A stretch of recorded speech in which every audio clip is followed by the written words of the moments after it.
Hello friends, good evening. আর এখন বাজে সন্ধ্যা 6:30টার মতো। তো এখন থেকে আজকে আমি ভিডিওটা শুরু করছি। সকালবেলা আর শুরু করিনি, ভেবেছিলাম যে আজকে ভিডিও করব না।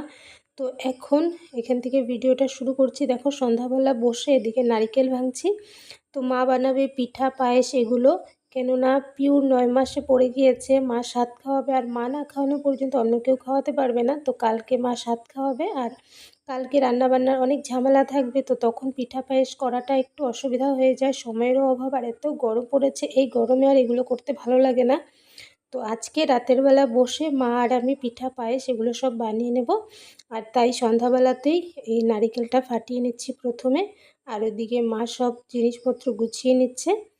আর এই স্বাদের পুরো ভিডিওটা আমি তোমাদের সঙ্গে শেয়ার করব, কিন্তু পুরোটা একটা ভিডিওতে শেয়ার করলে অনেক বড় হয়ে যাবে, তাই দুটো পার্টে আমি শেয়ার করব। এটা প্রথম পার্ট। তো আজকে রাতের বেলা কি কি বানানো হচ্ছে, কি পিঠা হচ্ছে, ক রকমের পিঠা হচ্ছে, সব কিছুই তোমাদের সঙ্গে শেয়ার করব।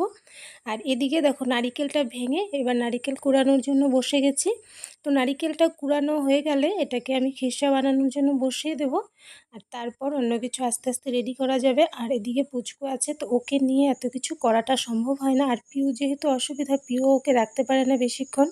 আর এখনও হাঁটতে শিখেছে, দৌড়াদৌড়ি করে। তো ওকে নিয়ে রাখা মানে ওর পেছনে পেছনে ঘুরতে হয়, দৌড়াতে হয়, ফট করে দৌড় দিয়ে এদিকে চলে যায়, ওদিকে চলে যায়। তো পিউ পারে না, আর শিম্পিও ওকে রাখতে পারে না।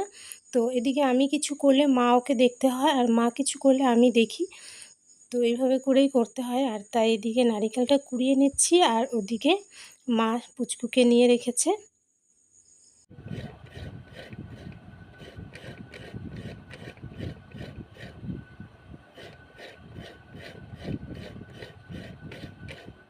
আর আমি এদিকে নারিকেল কুড়িয়ে নিতে নিতে মা এদিকে পিঠার ব্যাটারটা বানিয়ে নিচ্ছে। মালপোয়া পাটিসাপটা হবে, তো তার জন্য ব্যাটারটা বানিয়ে নিচ্ছে।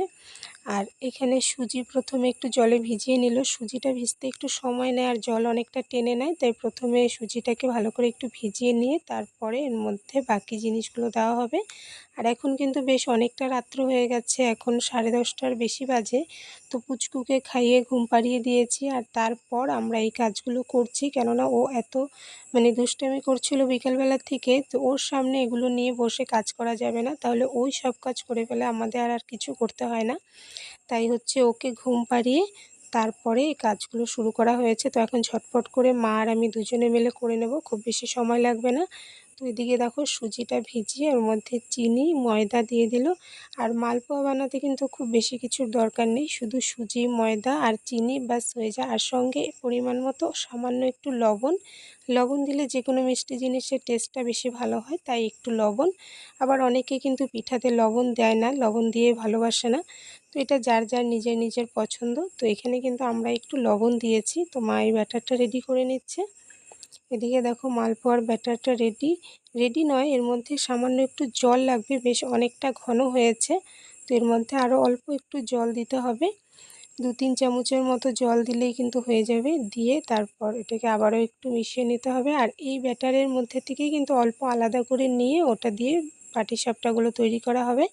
আর পাটিসাপটার ব্যাটার যেহেতু একটু পাতলা হয়, তো ওর মধ্যে আরও একটু জল দিয়ে তারপর পাটিসাপটার জন্য তৈরি করা হবে। আর এদিকে চিনি নারিকেল বসিয়ে দিলাম খিরসার জন্য পাটিসাপটা। আর ওদিকে দুধ বসিয়ে দিয়েছিলাম, কিন্তু দুধটা বসানোর পর আবার মনে পড়লো যে এই খিরসাটার মধ্যে একটু সুজি দেবো ভেবেছিলাম। তো সুজিটা না ভেজেই আগে আমি নারকেল দিয়ে দিয়েছিলাম। তাই এদিকে দুধের হাঁড়িটা নামিয়ে রেখে আবার এদিকে সুজি বসিয়ে দিয়েছি। সুজিটাকে একটু ভেজে নিচ্ছি। কাঁচা সুজি দিলেও হয়, কিন্তু কাঁচা সুজি দিলে টেস্টটা ভালো আসে না।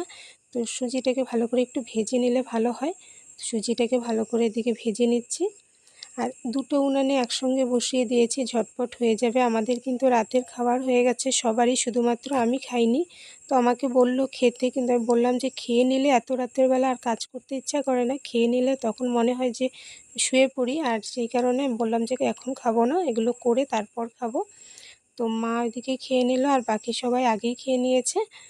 তো এদিকে দেখো, শিম্পি এখন এসে পিঠা বানানোর জন্য মা এদিকে ব্যাটারটার মধ্যে জল দিয়ে আর একটু পাতলা করেছে। তো ওই দেখো কাজ করছে।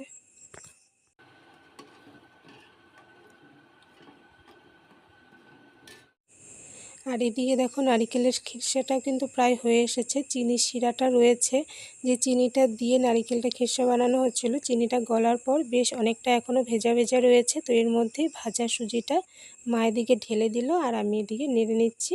তো ঝটপট করে নেড়ে নিচ্ছি, নয়তো এক জায়গায় থাকলে চাকা হয়ে যেতে পারে। তাই মা ওদিকে দিল, আমি এদিকে ফটাফট নেড়ে নিচ্ছি। আর অল্প ভেজা ভেজা অবস্থায় দিয়েছি, নয়তো এটা কিন্তু সুজিগুলো ভালো করে সেদ্ধ হয় না, নরম হবে না, একটু শক্ত শক্ত থাকবে। তাই অল্প ভেজা ভেজা অবস্থায় দিয়েছি, যাতে করে সুন্দর নরম হয়ে যাবে। সঙ্গে একটু এলাচের দানা দিয়ে দিলাম ফ্লেভারের জন্য, বেশ সুন্দর ফ্লেভার আসে। এলাচের দানাগুলো যখন মুখে পড়ে তখন আরও ভালো লাগে, তাই একটু দানা বের করে দিয়েছি। খিরসাটা হয়ে গেছে, খিরসাটাকে নামিয়ে রেখে এই উনানে আমি কড়াইটা বসিয়ে দিয়েছি। এই কড়াইয়ের মধ্যে তেল দিয়ে এর মধ্যে আমি মালপোয়াগুলো ভেজে নিচ্ছি। মালপোয়াগুলো কিন্তু বেশ সুন্দর হচ্ছে। দেখো প্রথমে একটা দিয়েছিলাম যেটা ভালো করে ফুলেনি, তো আমি ভাবছিলাম যে ঠিক করে হয়তো ফুলবে না, কিন্তু তারপরের থেকে সবগুলো খুব সুন্দর কিন্তু ফুলে উঠছে আর বেশ নরমও হয়েছে। তো এদিকে মালপোয়াগুলো ঝটপট করে ভেজে নিচ্ছি। দেখো, আর মালপোয়া বানানোর সময় যদি সুন্দর ফুলে ওঠে তাহলে কিন্তু দেখতে বেশ ভালো লাগে। আর এই ছোট্ট লোহার কড়াইটার মধ্যে বানাচ্ছি, লোহার কড়াইতে কিন্তু পিঠা খুব ভালো হয়, তো এর মধ্যে বানাচ্ছি। আর এদিকে 2-3টা পিঠা আলাদা করে রাখা হয়েছে। আর এই পিঠাগুলো যেহেতু স্বাদের জন্য বানানো হচ্ছে, তো স্বাদে যেটা দেওয়া হয় সেটা কিন্তু প্রথমে উঠিয়ে রাখতে হয়।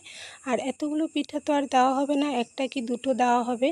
তাই মা বললো যে প্রথমে কয়েকটা আলাদা করে রাখতে, আর তারপর বাকিগুলো একসঙ্গে রেখে দিলে সেখান থেকে কেউ যদি খেতে চায় খেতে পারবে, কোনো অসুবিধা নেই। তাই প্রথমে কয়েকটা এদিকে আলাদা করে রেখেছি। আর এদিকে পায়েসটাও আমি বসিয়ে দিয়েছি। তো পায়েসটা তো দুধের জাল উঠে গেছিলো আর চালও দিয়ে দিয়েছিলাম, তো এবার এর মধ্যে চিনিও দিয়ে দিয়েছি।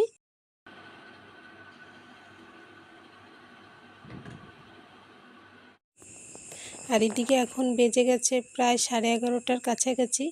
তো অনেকটা রাত্র হয়ে গেছে। তো মা ঘরের অন্যান্য কাজগুলো শেষ করে এই যে চলে আসলো। তো মা বলছে যে এগুলো করতে অনেকটা সময় লাগবে, তো এই ব্যাটার থেকে আলাদা করে আগে রাখা হয়নি, তো এখান থেকে অল্প এই যে আলাদা করে দিয়ে দিচ্ছি। এটা দিয়ে মা পাটিসাপটা বানিয়ে নিচ্ছে এই সাইডে। তো এই উনানটা ফাঁকা ছিল, তো মা বলছে যে ঝটপট এদিকে বানিয়ে নিই, তাহলে তাড়াতাড়ি হয়ে যাবে। তো মা এদিকে পাটিসাপটা বানাচ্ছে আর এদিকে আমি মালপোয়াগুলোকে ভেজে নিচ্ছি। আর পায়েসটা ওদিকে রেডি হয়ে গেছে। এদিকে দেখো প্রায় হয়ে এসেছে, আর বেশি বাকি নেই। আর এখনও কিন্তু আমি খাইনি রাতের খাবার, তো এত রাত্র হয়ে গেছে না, আর আগুনের সামনে বসে আছি বেশ অনেকক্ষণ ধরে। তো এখন আর খেতে ভালো লাগছে না, ইচ্ছা হচ্ছে না যে এখন আবার খাই। আর সবার খাওয়া হয়ে গেছে, একা একা খেতে ইচ্ছা হচ্ছে না। তো মা বলছিল খেয়ে নিতে, তো বললাম যে না, খেতে ইচ্ছে নেই, রাতে আর খাবো না ভাত, অনেক রাত্র হয়ে গেছে। তো মা এদিকে পিঠাগুলো বানাচ্ছে আর আমার কিন্তু মালপোয়া বানানো কমপ্লিট হয়ে গেছে। তো আমার এখন আর ভালো লাগছে না, ইচ্ছা করছে না আর করতে, তো আমি এদিকে উঠে গেলাম। তো এইদিকে মা বানিয়ে নিচ্ছে। আর এখানে দেখো পায়েসটা তো বানিয়ে রেখেছিলাম বেশ অনেকক্ষণ আগে, তো এর উপরে খুব সুন্দর একটা সর পড়েছে। আর এই সরটা আমার কাছে ভীষণ ভালো লাগে। পায়েস খিচুড়ি এগুলোর উপরে যে একটা সর পড়ে ঠান্ডা হয়ে যাওয়ার পর, সেটা আমার কাছে খুব ভালো লাগে। তো মা বলল যে পায়েসটাও একটা বাটিতে আলাদা করে উঠিয়ে রাখতে, তাহলে সকালবেলাতে কেউ যদি খেতে চায় কোনো অসুবিধা নেই, দেওয়া যাবে। তো এইখানে দেখো পিউর জন্য আলাদা করে একটা বাটির মধ্যে উঠিয়ে রেখেছি, উপর থেকে কয়েকটা কিশমিশ দিয়েছি। আর এদিকে দেখো মা আরও পিঠা বানাচ্ছে। মা এদিকে বানাচ্ছে এখন সেদ্ধ পুলি, আর এদিকে কয়েকটা ভাজা পুলি বানিয়েছে। যেহেতু 5 রকমের পিঠা বানাতে হয়, তো ওদিকে পাটিসাপটা মালপোয়া মিলে 2টো হয়েছিল। তো এদিকে ভাজা পুলি নিয়ে 3টা, আর এদিকে বানাচ্ছে সেদ্ধ পুলি, তো 4টা হয়ে গেল। আর তারপর কালকে গরম গরম দুপুরবেলার দিকে বানিয়ে দেবে সাদা পিঠা, যেটাকে আমরা বলি, বা চিতই পিঠা। তো ওই পিঠাটা বানাবে, তাহলে 5 রকমের হয়ে যাবে। আর ওইদিকে জলও বসিয়ে দিয়েছে সেদ্ধ পুলিগুলো সেদ্ধ করার জন্য। আর এদিকে এই দেখো এখানে বেশ অনেকগুলো কিন্তু মালপোয়া হয়েছে, গামলাটা পুরো ভরে গেছে প্রায়। আর এখানে পাটিসাপটা পিঠাগুলোও হয়ে গেছে। আর এখানে কিন্তু এতগুলো নেই, দেখে মনে হচ্ছে পুরো 1 গামলা, কিন্তু এটা গামলা নয়, উপরে একটা থালা, থালার মধ্যে পিঠাগুলো রাখা হয়েছে, তাই অনেক মনে হচ্ছে, কিন্তু বেশ অনেকগুলোই হয়েছে। আর এদিকে আলাদা একটা ঝুড়িতে দুটো দুটো পিঠা প্রথমে উঠিয়ে রাখা হয়েছে। এটা স্বাদের সময় মা পিউকে দেবে, তাই প্রথমে উঠিয়ে রাখা হয়েছে। আর এখানে মালপোয়া দেখো দুটো আমি ছিঁড়ে শিম্পিকে দেখাচ্ছিলাম ভেতরটা, তো বলছিল ভেতরটা জালি জালি কেন হয়নি, তাই ওকে ছিঁড়ে দেখিয়েছিলাম। আর এখানে দেখো পুচকু ঘুমিয়ে আছে, মশারি লাগানো হয়নি, তো এখন মশারি লাগিয়ে দেবো। আর মা তো এদিকে পিঠা বানিয়ে যাচ্ছে, একের পর এক বানিয়ে যাচ্ছে, তো আমি আর বানাচ্ছি না, আমার আর ভালো লাগছে না। আর এদিকে পিঠাগুলো বানালাম এত কষ্ট করে, তো পিঠা টেস্ট করছি। দেখো একটা মালপোয়া আর একটা পাটিসাপটা নিয়েছি, যেহেতু ভাত খাইনি তো এই পিঠাটাই খেয়ে নিচ্ছি। তো মা বলল পায়েস নেওয়ার জন্য, পায়েস খেতে আর ইচ্ছা হচ্ছে না, তাই পায়েসটা নিলাম না, তো এটাই খেয়ে নিচ্ছি। আর এদিকে পুচকু ঘুমিয়েছে, শিম্পি কিন্তু এখনও ঘুমায়নি, ওকে বারবার করে ঘুমানোর জন্য বলছি, ও না ঘুমিয়ে পুচকুকে বারবার ধরছে। তো খেয়ে আমি ঝটপট করে শুয়ে পড়বো, অনেক রাত্র হয়ে গেছে। ভিডিওটা আজকে এখানেই শেষ করছি, আজকের জন্য বাই বাই।